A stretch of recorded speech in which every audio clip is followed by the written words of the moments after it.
Have you ever wondered about why rockets launch eastward? Today, we're diving deep into this fascinating subject. Let me start by explaining the basics.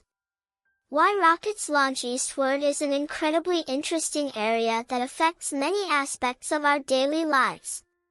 First, let's look at the history and origins.